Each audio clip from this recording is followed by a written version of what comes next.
Good morning. कैसे हैं आप सब? हम डिस्कस कर रहे हैं बच्चों चैप्टर टिश्यू, चैप्टर 6 टिश्यू। आपके सिलेबस में चैप्टर 5 भी आ रहा है, चैप्टर 6 भी आ रहा है और चैप्टर 13 भी आ रहा है, why do we fall in. Okay, तो प्रीवियस क्लास के अंदर हम डिस्कस कर रहे थे टिश्यू सिस्टम्स के बारे में। बच्चों, there are 3 types of tissue systems: epidermal tissue system, ground tissue system and vascular tissue system. Okay,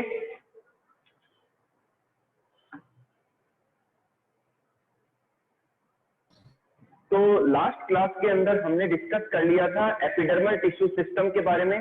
second जो टिश्यू सिस्टम है उसे हम कहते हैं ग्राउंड टिश्यू सिस्टम। क्या कहते हैं? Ground tissue system. Ground tissue system. अब बच्चों मैं आपको बताऊं कि प्लांट्स के अंदर जो स्टेम है या रूट है, तो उनके अंदर जो ग्राउंड टिश्यू सिस्टम है उसमें कौन कौन सा पार्ट आता है? Hypodermis, cortex, endodermis, medullary rays, pith. ये जितने भी पार्ट्स होते हैं जाइलम फ्लोएम को छोड़ के और एपिडर्मिस को छोड़ के, वो सारे क्या बनाते हैं? प्लांट की बॉडी बनाते हैं, स्टेम बनाते हैं, रूट बनाते हैं। तो they are included in the ground tissue system. Understood? ठीक है बेटा, दोबारा सुन लीजिए। ग्राउंड टिश्यू सिस्टम के अंदर कौन कौन से पार्ट आते हैं? Hypodermis,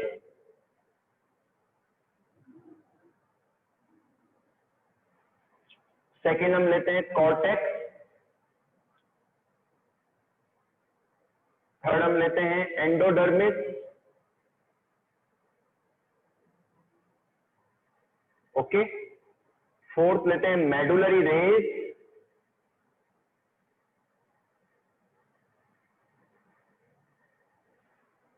pericycle and last is the pith. अब इसमें क्या क्या इंक्लूड नहीं हुआ? एक तो एपिडर्मिस इंक्लूड नहीं हुआ और एक जाइलम फ्लोएम का जो वेस्कुलर बंडल वाला पार्ट है वो इंक्लूड नहीं हुआ। तो बाकी सारे पोर्शन जो है वो क्या बनाते हैं? ग्राउंड टिश्यू सिस्टम बनाते हैं, ग्राउंड टिश्यूज बनाते हैं। अंडरस्टूड बेटा? चलिए, थर्ड हम लेते हैं वेस्कुलर टिश्यू सिस्टम।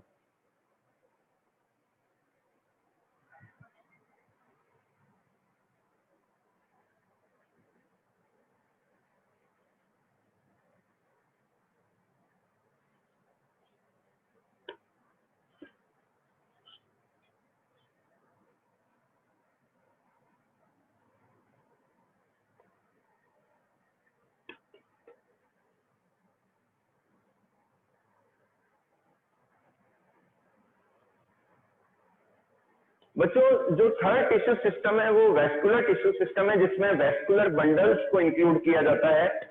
इनमें बेटा जाइलम है ना, xylem, phloem, okay, and then इनके बीच में यदि कैम्बियम होता है वो भी। कैम्बियम जो होती है वो कैम्बियम जो होता है वो मेरिस्टेमेटिक सेल्स का ग्रुप होता है। तो अगर कैम्बियम प्रेजेंट है वो भी इंक्लूड होता है, प्लस जाइलम एंड फ्लोएम, ये सब मिलके क्या बनाते हैं? वेस्कुलर टिश्यू सिस्टम बनाते हैं, जो कि प्लांट्स के अंदर ट्रांसपोर्टेशन का वर्क करते हैं, water, minerals and food substances को ट्रांसपोर्ट करते हैं।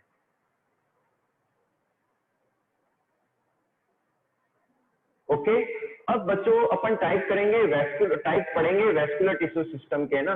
तो इसमें फर्स्ट है रेडियल वेस्कुलर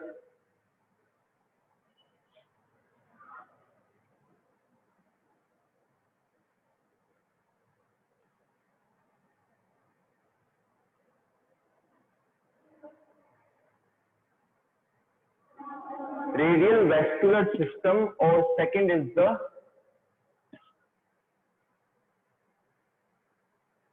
conjoint vascular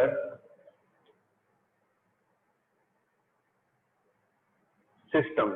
अब बच्चों इसमें देखिए आप कि जो वेस्कुलर टिश्यू सिस्टम है, इसमें जो जाइलम होते हैं ये ट्रांसपोर्ट करते हैं वाटर एंड मिनरल्स को from roots to the leaves. Xylem transports the water and minerals from roots to the leaves. Okay. Second लेते हैं फ्लोएम.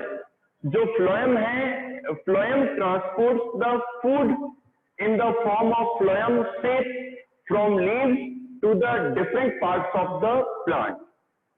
Okay. नेक्स्ट लेते हैं कैम्बियम. कैम्बियम जो रहता है जाइलम एंड फ्लोएम के बीच में पाया जाता है या जा सकता है. And this is the group of meristematic cells. और इनकी एक्टिविटी से नई जाइलम की लेयर्स एंड फ्लोएम की लेयर्स बनती रहती है, फॉर्म होती रहती है. ओके. अब तो जाइलम एंड फ्लोएम के लोकेशन के बेसिस पर, on the basis of location of the xylem and phloem, vascular system is of two types: radial vascular system and conjoint vascular system. ठीक है.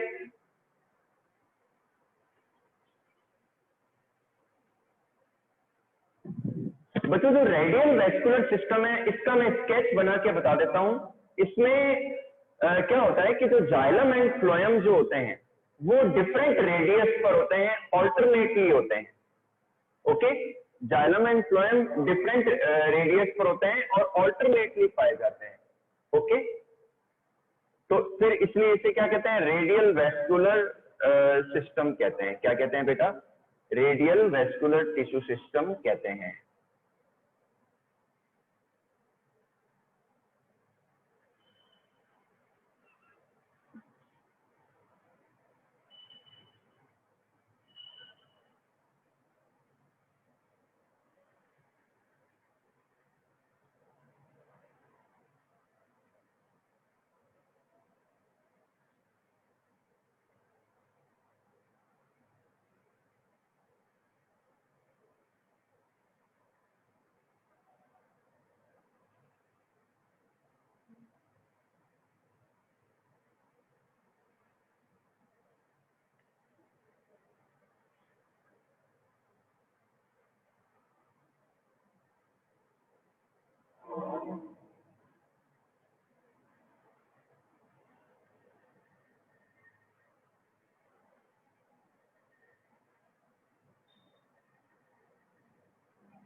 ये देखिए,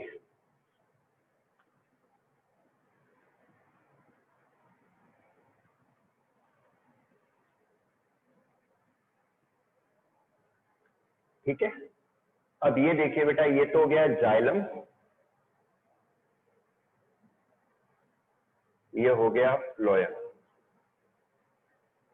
ठीक है ना. तो ये देखिए जाइलम और फ्लोएम अलग अलग रेडियस के ऊपर है, ऑल्टरनेटली है. जाइलम एंड फ्लोएम क्या है? अलग अलग रेडियस के ऊपर है और ऑल्टरनेटली पाए जा रहे हैं ना. ठीक है. तो इस प्रकार के वैस्कुलर टिश्यू सिस्टम को हम क्या कहते हैं? रेडियल वैस्कुलर टिश्यू सिस्टम कहते हैं. And this is found in the roots, in the root part of the plant. Roots के अंदर रेडियल सिस्टम पाया जाता है. फिर हम लेते हैं कंजॉइंट वैस्कुलर टिश्यू सिस्टम. बेटा कंजॉइंट वैस्कुलर टिश्यू सिस्टम के अंदर जो जाइलम एंड फ्लोएम होते हैं वो एक ही रेडियस पर होते हैं. अंदर की ओर जाइलम होते हैं एंड बाहर की ओर फ्लोएम होते हैं. तो इस प्रकार के टिश्यू सिस्टम को हम क्या कहते हैं? कंजॉइंट वैस्कुलर टिश्यू सिस्टम कहते हैं. मैं स्केच बना के बता देता हूं आपको.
ये देखिए बच्चों, अब इनमें डिफरेंस क्या है?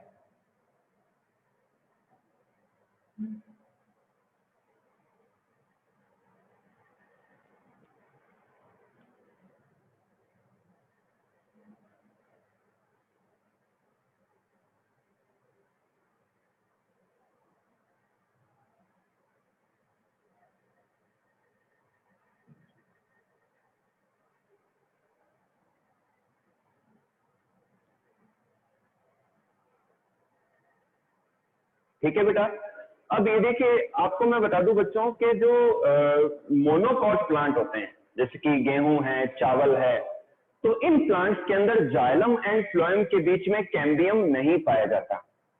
जाइलम एंड फ्लोएम के बीच में कैम्बियम इज एब्सेंट। ओके, तो इस प्रकार के कंजॉइंट वेस्कुलर सिस्टम को हम क्या कहते हैं? क्लोज्ड कहते हैं। क्या कहते हैं? Closed conjoint vascular system. तो ये बेटा फ्लोएम है, ये जाइलम है, और बीच में कैम्बियम एब्सेंट है। इसी तरीके से जो डाइकॉट प्लांट है, उनके अंदर जाइलम अंदर की और फ्लोएम बाहर की ओर, मैंने ये बता दिया आपको, एक ही रेडियस पर है यदि, तो वो कंजॉइंट कहलाता है। ठीक है ना? अब जो एंजियोस्पर्म प्लांट है, जो डाइकॉट प्लांट है, एंजियोस्पर्म में डाइकॉट प्लांट है, जैसे कि चना है, ठीक है ना, तो इनमें जाइलम एंड फ्लोएम, इनके बीच में कैम्बियम की एक लेयर पाई जाती है, एक सीट पाई जाती है। तो इससे क्या होता है? इनमें सेकेंडरी ग्रोथ पॉसिबल होती है, नई नई जाइलम एंड फ्लोएम की लेयर्स बनती है, जिससे इनमें इनकी थिकनेस या इनकी गर्थ इंक्रीज होती रहती है। तो इसे हम क्या कहते हैं? ओपन कहते हैं, कि जिनमें कैम्बियम प्रेजेंट होता है उसे हम कहते हैं open conjoint vascular system. Understood बेटा? तो इस तरीके से टिश्यू सिस्टम का टॉपिक यहीं फिनिश होता है। टिश्यू सिस्टम 3 टाइप्स के हैं। There are 3 types of tissue system: epidermal tissue system, ground tissue system and vascular tissue system. Next topic लेते हैं एनिमल टिश्यू। इसके बीच में एक टॉपिक है transfer section of the stem, जो बच्चों अपन लास्ट में लेंगे, क्योंकि काफी बड़ा डायग्राम है, अभी पूरा नहीं हो पाएगा वो। तो अपन पहले एक बार एनिमल टिश्यू स्टार्ट कर देते हैं आज। ठीक है?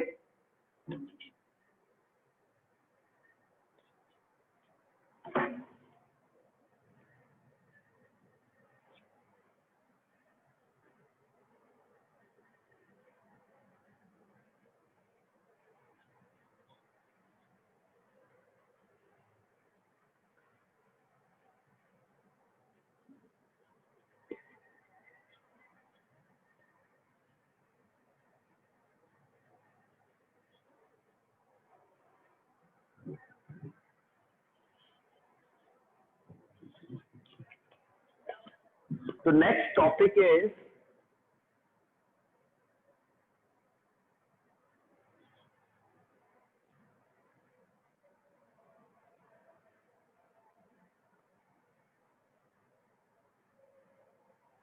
Animal tissue. बच्चों अब हम डिस्कस करेंगे, अब प्लांट के टिश्यूज कंप्लीट होते हैं। Now we are moving to the next topic, animal tissues. What are the animal tissues? Animal tissues के द्वारा एनिमल्स की बॉडी बनती है, एनिमल्स के ऑर्गन्स बनते हैं, ऑर्गन सिस्टम बनता है, एंड कंप्लीट बॉडी फॉर्म होती है ना।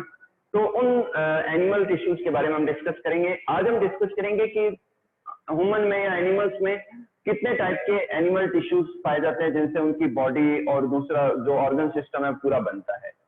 तो बच्चों एनिमल टिश्यूज टोटल 4 टाइप्स के हैं। एनिमल टिश्यूज कितने टाइप के हैं? 4 टाइप्स के हैं। ठीक है?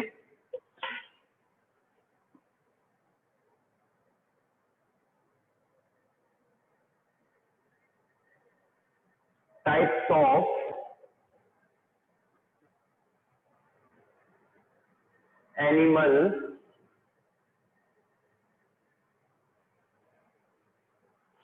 types of animal tissues, types of animal tissues।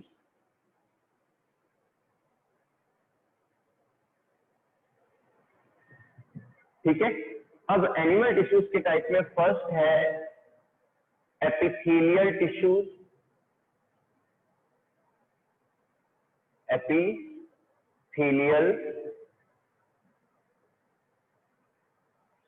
tissues, epithelial tissues।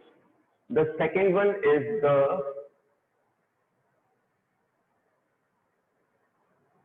muscular tissues. Okay. Third is the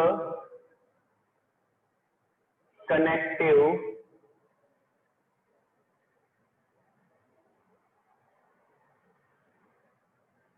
tissues. Okay. And fourth is the nervous tissue.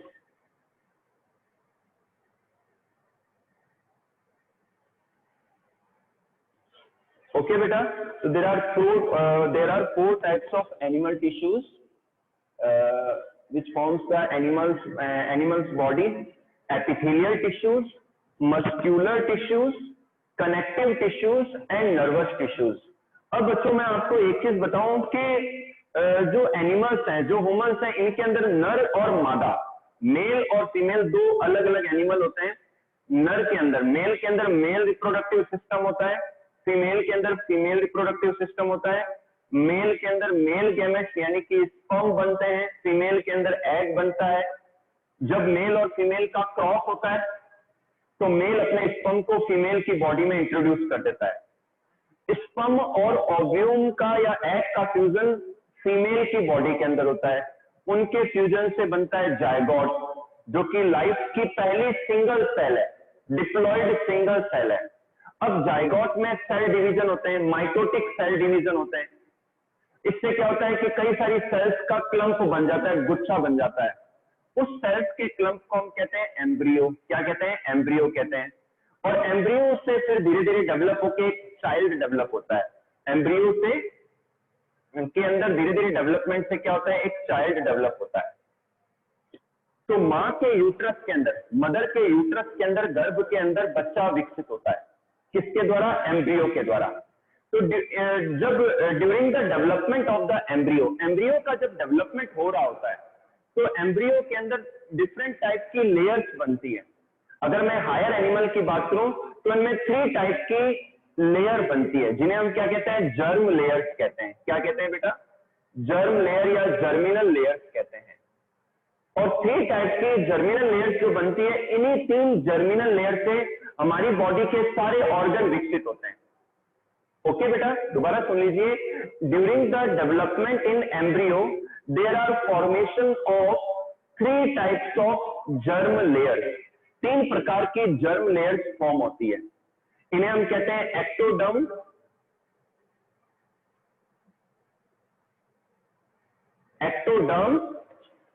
Okay.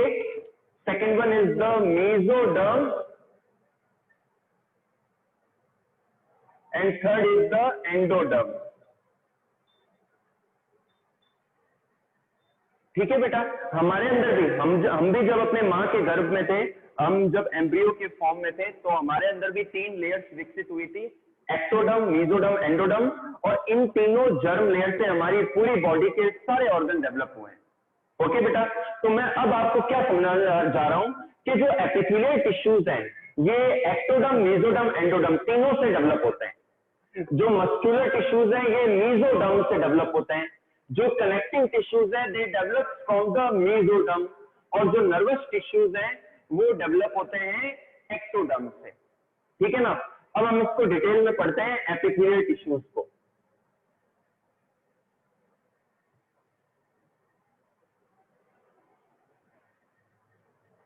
जो एपिथेलियल टिश्यूज है बेटा, इसको हम डिटेल में पढ़ रहे हैं. ठीक है ना.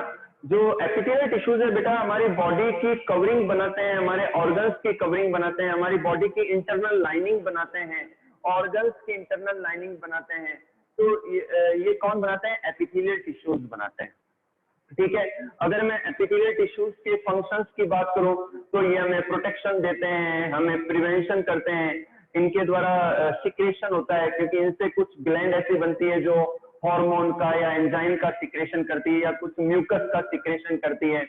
ठीक है ना. इनके द्वारा एब्जॉर्प्शन भी होता है, कि जो इंटेस्टाइन होती है, उनकी जो इनर लाइनिंग होती है, वो फूड के सिंपल कंपोनेंट्स को एब्जॉर्ब करती है. तो इनका काम एब्जॉर्प्शन भी है. ठीक है ना. एपिथेलियल टिश्यूज के द्वारा जो है रेस्पिरेशन भी पॉसिबल होता है. अच्छा, जो ओवरी और टेस्टिस है, मेल के अंदर टेस्टिस जो रिप्रोडक्टिव ऑर्गन है, और फीमेल के अंदर ओवेरीज है, तो इनके अंदर एक लाइनिंग होती है जिसे हम जर्मिनल एपिथेलियम कहते हैं. तो उनकी सेल्स के डिवीजन से स्पर्म बनते हैं, ओव्यूम बनते हैं, यानी कि जो रिप्रोडक्टिव सेल्स का फॉर्मेशन है वो भी इनके द्वारा पॉसिबल होता है। तो इतने सारे फंक्शंस हमें देखने को मिलते हैं, ठीक है ना। एपिथेलियल टिश्यूज को बेटा हम एपिथेलियम सिंगुलर की बात करें तो एपिथेलियम कह सकते हैं, एपिथेलियल टिश्यूज को हम एपिथेलियम कह सकते हैं, ठीक है ना। या प्लूरल बात करें, अगर प्लूरल टर्म लें हम तो एपिथेलिया कह सकते हैं। क्या कह सकते हैं? एपिथेलिया कह सकते हैं।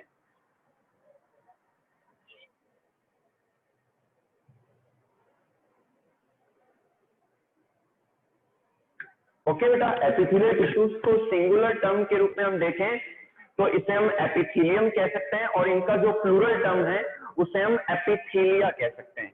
Epithelia, epithelium, epithelium singular term है, एपिथेलिया प्लूरल टर्म है। अंडरस्टूड बेटा। अब एपिथेलियल टिश्यूज के टाइप्स को डिस्कस करेंगे। There are two types of epithelial tissues. The first one is the simple epithelium and second is the compound epithelium. Okay,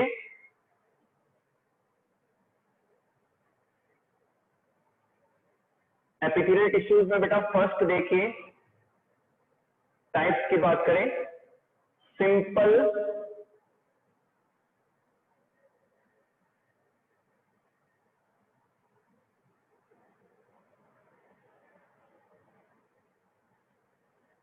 simple epithelium,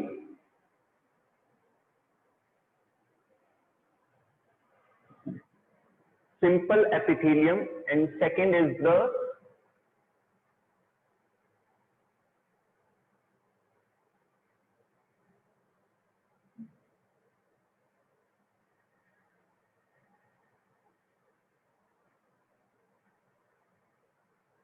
compound epithelium. Okay बेटा।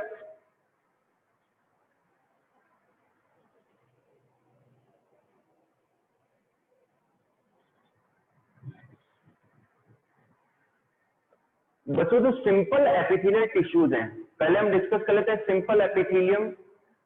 Simple epithelial tissue single layer, cells की single layer से बने होते हैं, ठीक है। और जो कंपाउंड एपिथेलियम है ये सेल्स की मल्टीपल लेयर, 5 लेयर 6 लेयर, तो 5 to 6 लेयर्स के मिलने से बनते हैं, तो इन्हें हम क्या कहते हैं? कंपाउंड एपिथेलियम कहते हैं। अच्छा एक चीज और, जो सिंपल एपिथेलियल टिश्यू की जो सेल लेयर है वो एक अटैच होती है बेसमेंट मेम्ब्रेन के ऊपर। जो बेसमेंट मेम्ब्रेन होती है ये नॉन सेलुलर होती है, ठीक है ना, और ये कोलेजन प्रोटीन की बनी होती है, उसके ऊपर ये चिपकी हुई रहती है। इसी तरीके से जो कंपाउंड एपिथेलियम है इसकी जो इनर मोस्ट लेयर होती है, जो सबसे अंदर की लेयर होती है वो बेसमेंट मेम्ब्रेन से अटैच्ड होती है। ओके, तो अब हम डिस्कस कर रहे हैं सिंपल एपिथेलियम को।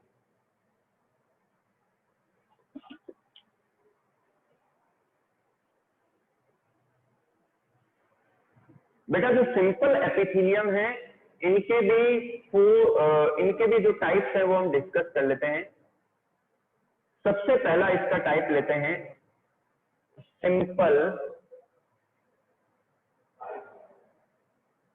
मतलब सेल्स के शेप के ऊपर बेस्ड होते हैं इनके टाइप्स। सिंपल स्क्वैमस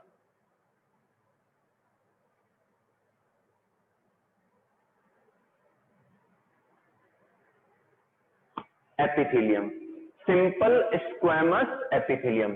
तो इसमें क्या होता है बेटा कि सेल्स की लेयर तो सिंगल होती है, लेकिन जो सेल्स होती हैं वो स्क्वैमस होती हैं, उनके किनारे टैपरिंग होते हैं, पतले होते हैं, ठीक है ना। और वो जैसे एक फर्श के ऊपर टाइल फिटेड होती है ना, वैसे ये सेल्स फिट होती है। मैं स्केच बना के दिखाता हूं आपको।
ये देखिए, इसमें बेटा ये जो सेल्स है ना, ये स्क्वेमस है, ठीक है। और ये जो लेयर है ना, इसे हम कहते हैं बेसमेंट मेम्ब्रेन। मैं फिर से कह देता हूं कि जो बेसमेंट मेम्ब्रेन होती है ये नॉन सेलुलर होती है और ये कोलेजन प्रोटीन की बनी होती है। मोस्ट अबंडेंट प्रोटीन है एनिमल्स के अंदर कोलेजन प्रोटीन। तो ये इसके देखिए, ये किसका है, फर्स्ट टाइप है सिंपल एपिथेलियम का, सिंपल स्क्वेमस एपिथेलियम, अंडरस्टूड। और ये जो सेल्स है स्क्वेमस है, किनारे पतले हैं इनके, फिटेड है एकदम, जैसे कि फ्लोर में टाइल्स फिटेड होती है वैसे, है ना। तो इसीलिए इस एपिथेलियम को हम, वैसे मैं थोड़ा आगे जा रहा हूँ, आपके लेवल का नहीं है ये, फिर भी मैं बता देता हूँ, पेवमेंट एपिथेलियम भी कहते हैं इसे। हम क्या कहते हैं, पेवमेंट। आपको वैसे याद रखने की जरूरत नहीं है, ये पेवमेंट एपिथेलियम कहते हैं क्योंकि ये टाइल्स के रूप में फिटेड होती है। अंडरस्टूड बेटा। ये न्यूक्लियस है और बाकी साइटोप्लाज्म में न्यूक्लियस भी इनका इलोंगेटेड होता है, फ्लैट होता है। न्यूक्लियस क्या होता है, फ्लैट होता है, सेल्स भी फ्लैट रहती है। तो फर्स्ट टाइप में उम्मीद करता हूं आप सबको समझ में आया है। ओके,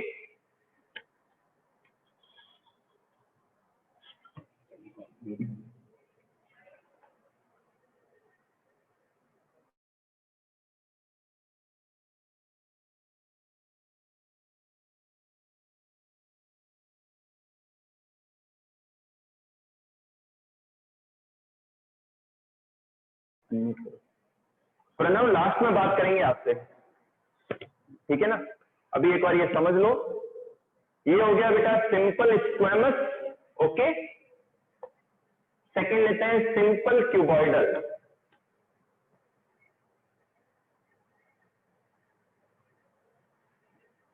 जो सेकंड टाइप है सिंपल एपिथेलियम का वो है simple cuboidal. Simple cuboidal epithelium.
ये देखिए बेटा, ये सिंपल क्यूबॉइडल एपिथेलियम में जो cells as tall as wide, मतलब सेल्स जितनी लंबी उतनी उतनी ही वाइड होती है, क्यूब लाइक सेल होती है।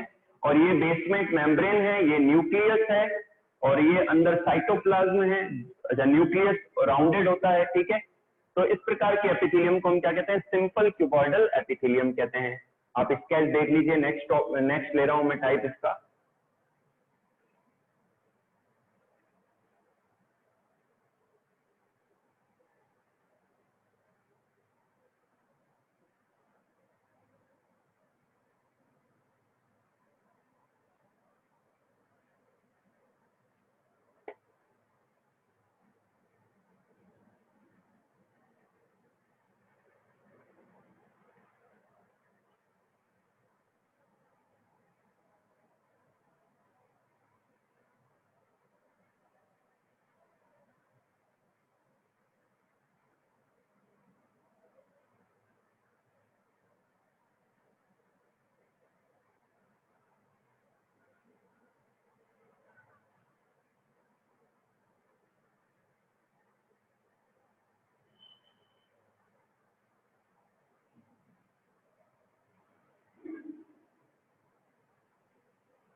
ये देखिए बेटा, ये जो सेल्स हैं ये कॉलम शेप है।